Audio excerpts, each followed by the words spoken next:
Selamat datang kepada Bapak Jonter dan teman-teman sekalian pada presentasi kami kelompok 7. Presentasi akan segera kami mulai. Maka dari itu terhadap para penonton setia kami harapkan untuk duduk di rumah masing-masing dan jangan di rumah tetangga. Harap siapkan buku tulis, pensil, berbagai macam snack ringan, minum, dan yang terpenting siapkan diri Anda untuk menerima segala materi yang akan kami sampaikan. Sekian dan terima kasih. Halo semuanya, perkenalkan nama saya Clarissa Atalia. Hai teman-teman, namaku Erta Larita Gunawan. Halo semua, perkenalkan, nama saya Gilbert Immanuel. Hai semuanya, perkenalkan nama saya Gloria Romauli Simanihuruk. Halo, nama saya Monica Destina. Halo semua, perkenalkan nama saya Vini.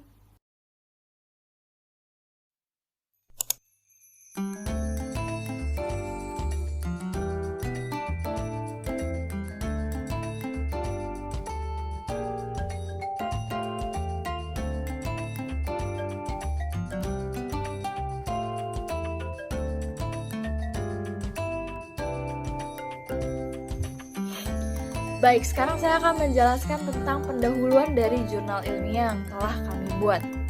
Sebelum memulai suatu bisnis, alangkah baiknya bahwa seorang pembisnis memahami segala macam konsep untuk memulai bisnisnya. Terdapat beberapa komponen penting sebelum memulai bisnis, yaitu ada aset dan ada profit.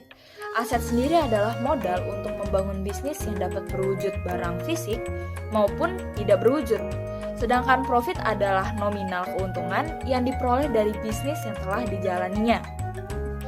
Seorang pembisnis harus menggunakan aset yang dimilikinya sedemikian rupa sehingga dapat menghasilkan profit yang dapat memenuhi tujuan dari berdirinya bisnis tersebut.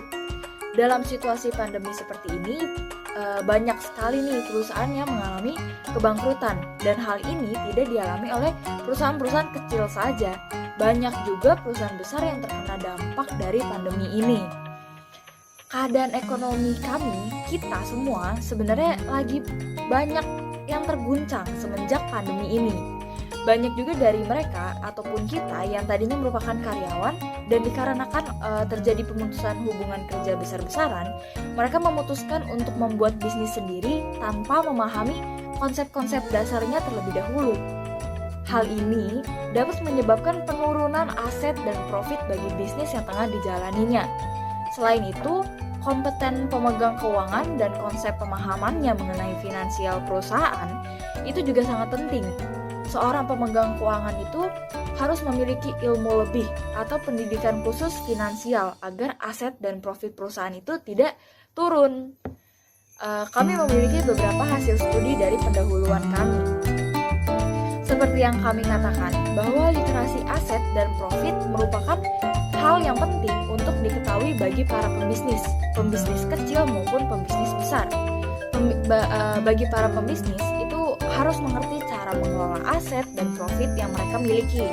Tidak hanya itu, para pemula bisnis juga harus mengerti mengenai faktor apa saja yang mempengaruhi pertumbuhan laba, juga konsep perhitungan laba berdasarkan perhitungan AAT.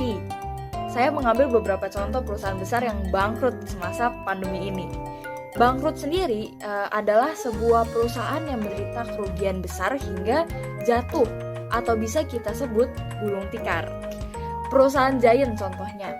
Perusahaan ini mengalami kebangkrutan semasa pandemi.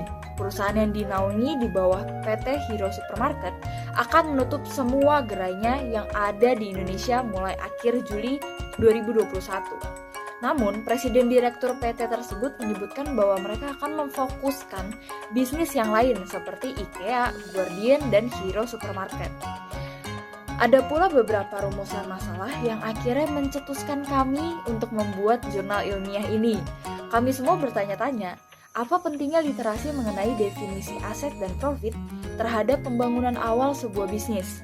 Dan mengapa literasi pengelolaan aset dan pertumbuhan laba sangat berpengaruh terhadap pembangunan awal bisnis.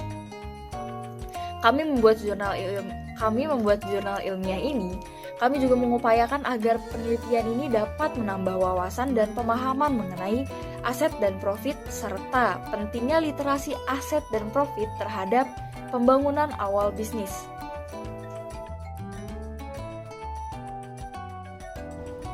Lalu kita masuk ke tujuan. Tujuan kami melakukan penelitian ini adalah untuk mendalami konsep dasar suatu bisnis. Contohnya seperti sistematika dalam bisnis. Pengetahuan ini sangat penting bagi para pemula yang akan terjun ke dalam dunia bisnis agar bisnis berjalan dengan baik. Bisnis yang baik memerlukan kemampuan mengatur bisnis yang baik agar bisnis tersebut tidak mengalami kerugian. Tujuan yang kedua adalah memberikan pengetahuan mengenai aset dan profit bagi pembaca. Pengetahuan mengenai aset dan profit ini juga sangat penting bagi para perintis bisnis, juga para investor yang akan berinvestasi pada suatu perusahaan. Dengan pengetahuan ini, para investor dapat melihat keadaan perusahaan. Apakah perusahaan itu lebih banyak mengalami keuntungan atau kerugian. Sedangkan untuk para perintis bisnis, pengetahuan ini dapat membantu mereka untuk mengelola aset mereka agar tidak mengalami kerugian. Yang terakhir adalah menambahkan pengetahuan dalam dunia finansial. Banyak orang yang ingin memulai bisnis mereka, tapi pengetahuan mereka akan dunia finansial masih terbatas, sehingga mereka mengalami kebangkrutan. Dengan adanya penelitian ini, kami harap dapat menambah pengetahuan mengenai ilmu finansial, sehingga mengurangi kemungkinan kebangkrutan.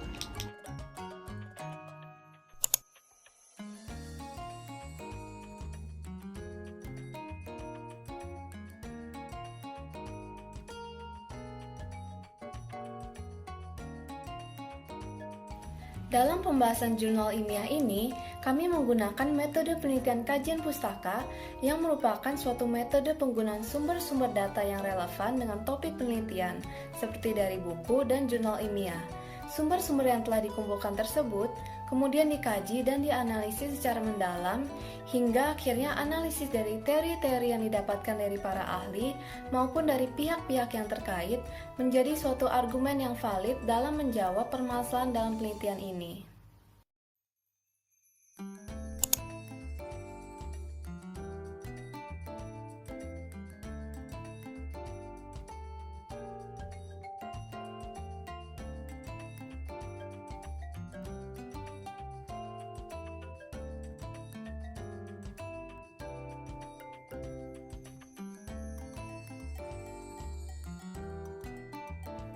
Oke, sekarang kita akan masuk ke pembahasan.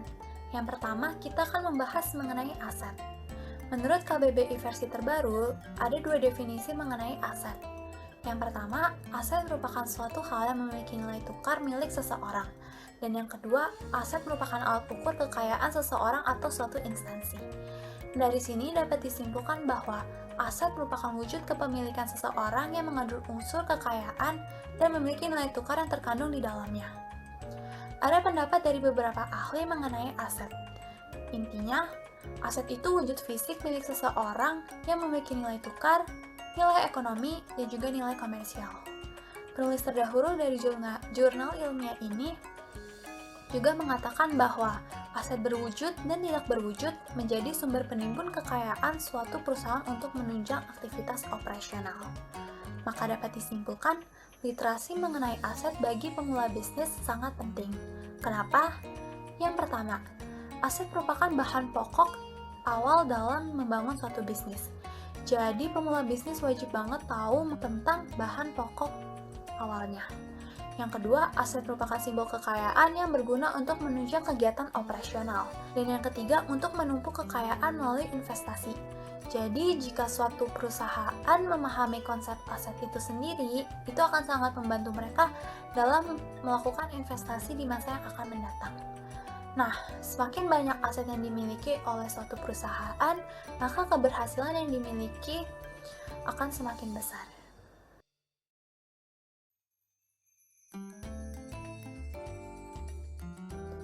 Selanjutnya kita akan membahas mengenai profit.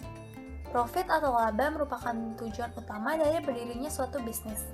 Beberapa ahli mengemukakan pendapat mengenai definisi profit sebagai perbedaan antara pendapatan dengan keseimbangan biaya-biaya serta pengeluaran. ada juga yang mengemukakan laba sebagai suatu prestasi perusahaan yang dapat diukur dari pengurangan total keseluruhan pendapatan yang diterima dengan biaya yang dikeluarkan. Maka bisa kita simpulkan bahwa laba merupakan semua total pendapatan yang dikurangi dengan total biaya pada periode tertentu. Literasi mengenai profit tidak kalah pentingnya dengan literasi mengenai aset bagi pemula bisnis. Ini dia berbagai alasannya. Profit nantinya akan digunakan untuk berbagai kepentingan dalam menjalankan bisnis. Jika hasil penjualan dari suatu perusahaan dikurangi dengan biaya-biaya lainnya hasilnya positif, maka perusahaan itu akan mengalami keuntungan. Tapi jika hasilnya negatif, maka perusahaan itu mengalami kerugian. Jika terjadi kerugian, kegiatan operasional perusahaan tersebut akan terganggu. Selain itu, laba dapat dijadikan sebagai tolak ukur keberhasilan suatu bisnis. Jika laba yang didapat besar, maka para investor akan tertarik untuk menambah investasinya, bahkan akan mengundang para investor baru lainnya. Pengelola perusahaan juga bisa menjadikan profit untuk penyempurnaan kualitas, peningkatan pelayanan kepada konsumen, pengembangan teknologi, perluasan bisnis, serta penambahan jumlah produksi. Nah, dari sana konsumen akan mendapat jaminan jumlah, harga, serta kualitas yang memuaskan. Makanya, literasi mengenai profit sangat penting bagi pemula bisnis agar dapat mengembangkan bisnisnya.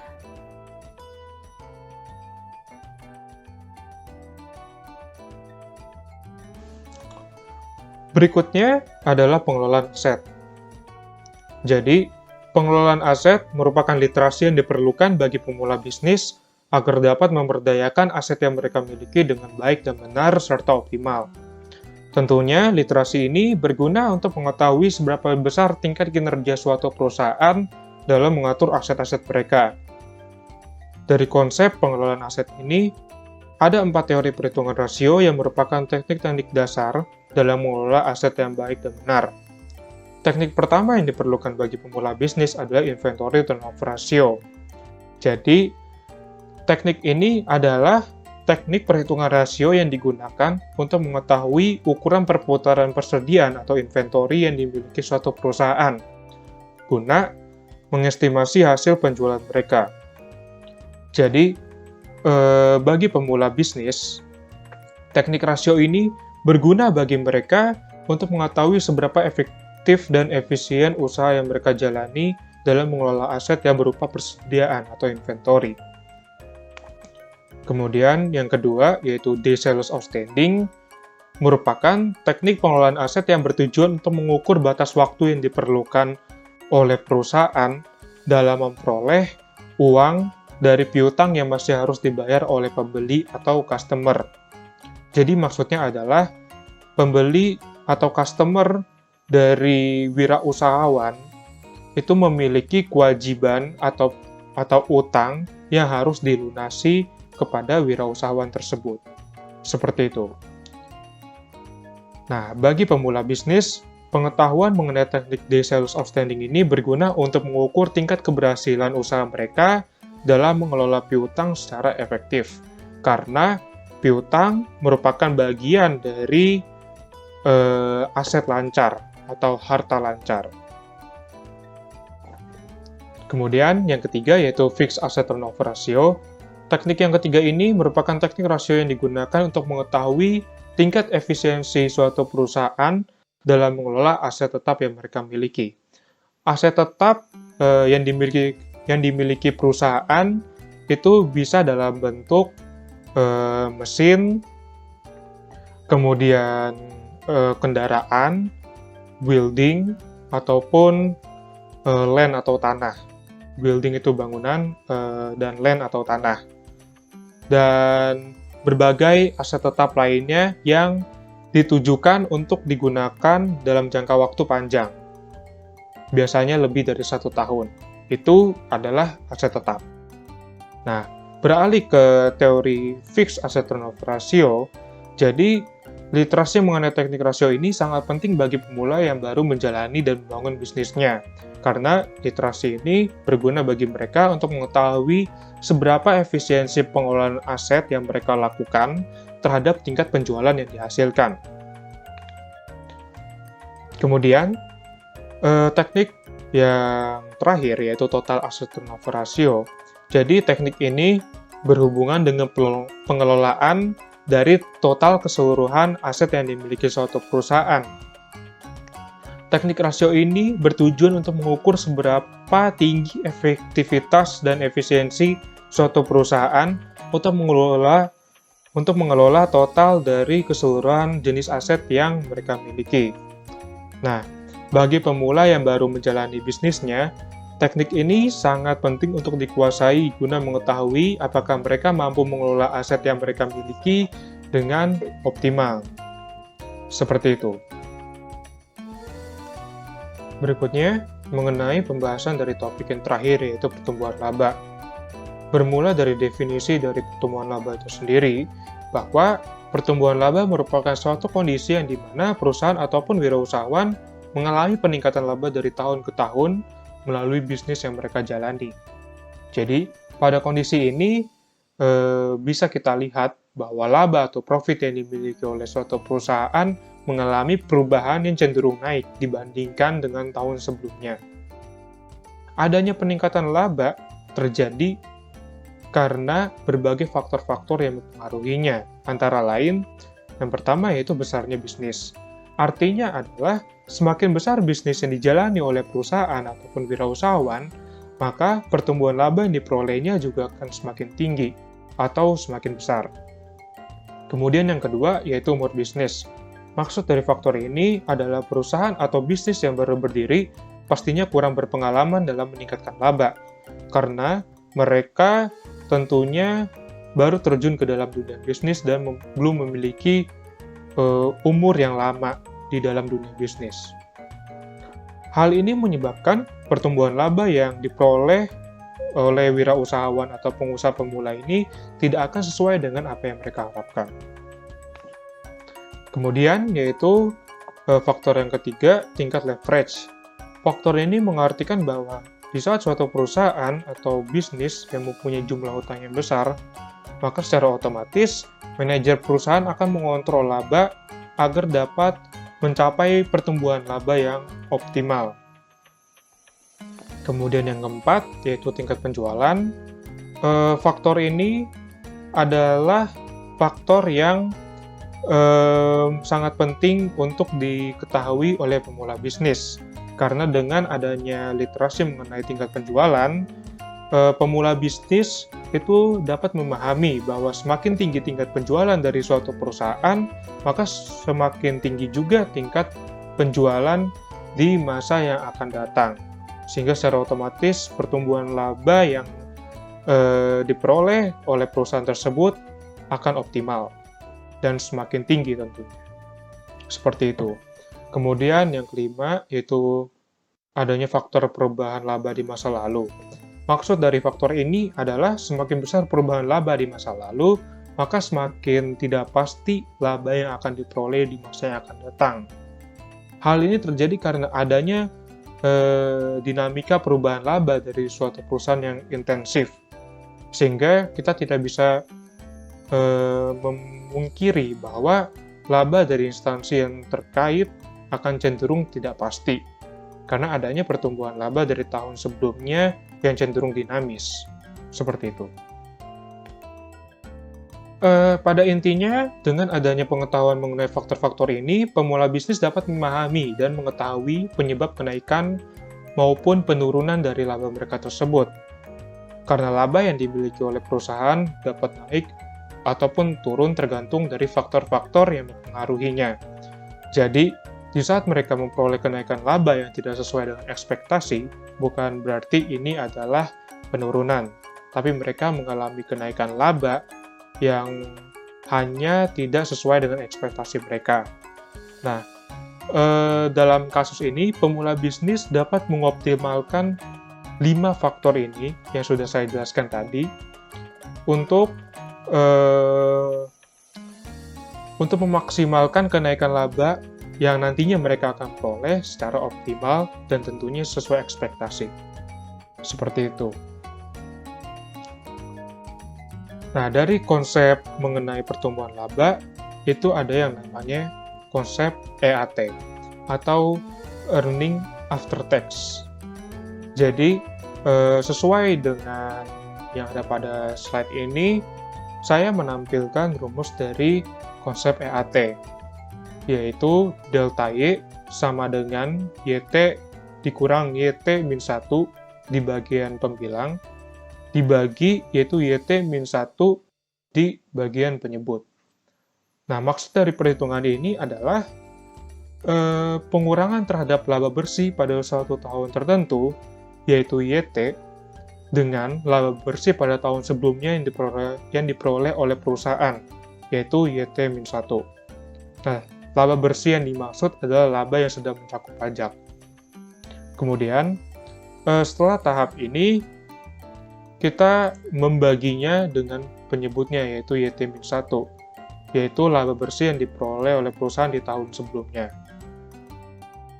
Kemudian, setelah hasil perhitungan ini sudah dikalkulasikan dan sudah dihitung, akan memperoleh laba bersih yang dibutuhkan oleh perusahaan untuk mengetahui jumlah laba bersih di tahun tertentu atau di tahun yang diperlukan oleh perusahaan untuk dihitung. Nah, pentingnya konsep ini bagi pemula bisnis yang baru membangun dan menjalani bisnis mereka dapat mengetahui seberapa besar kenaikan laba yang mereka peroleh, dan laba tersebut tentunya sudah termasuk pajak yang terkandung di dalamnya, atau secara singkat, nama lainnya adalah laba bersih. Seperti itu.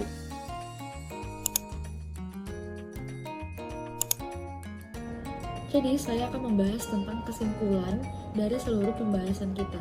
Kesimpulan dari pembahasan ini yaitu mengenai aset dan profit. Yang pertama adalah literasi aset. Literasi aset sangat penting dan krusial bagi para pemula bisnis karena dapat menjadi sebuah bumerang bagi mereka. Kenapa dapat dikatakan sebagai bumerang? Karena kunci utama dari seorang pembisnis atau keberhasilan pembisnis adalah mengetahui dan mempunyai pengetahuan akan literasi aset dan juga mengenai profit. Kemudian, literasi definisi dari profit diperlukan pemula bisnis agar dapat memaksimalkan segala potensi dalam meraih profit yang besar. Sama halnya dengan aset, profit juga memiliki peranan penting dalam mengelola bisnis. Nah, jadi, dalam memaksimalkan segala potensi yang dimiliki, kita harus memiliki dan meraih profit yang besar. Nah, untuk meraih profit yang besar itu, kita harus meningkatkan pelayanan kepada konsumen, mengembangkan teknologi sebagai sasaran untuk menambah jumlah produksi kita. Kemudian, pengelolaan aset merupakan hal yang sangat penting bagi pemula bisnis karena menentukan keberhasilan suatu perusahaan. Seperti yang saya bilang tadi, bahwa pengetahuan akan aset dan profit itu sangat penting karena merupakan kunci utama dari keberhasilan usaha tersebut. Dan yang terakhir, literasi mengenai faktor-faktor pertumbuhan laba dan konsep perhitungan aset sangat penting bagi pemula bisnis. Kemampuan literasi atau konsep pertumbuhan laba itu mempengaruhi semuanya, dan konsep perhitungan laba itu diperhitungkan melalui IAT.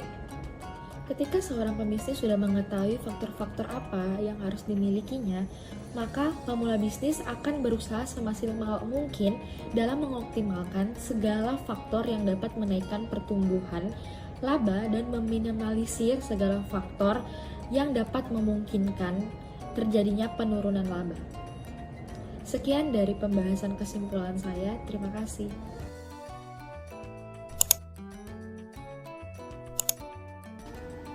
Penelitian ini didasari oleh buku yang ditulis oleh Wahyuni dan Koirudin dengan judul Pengantar Manajemen Aset. Juga jurnal mengenai analisis pengaruh manajemen aset terhadap kinerja keuangan perusahaan yang ditulis oleh Khalidah MD, Wahonobe, dan juga Saraswati E.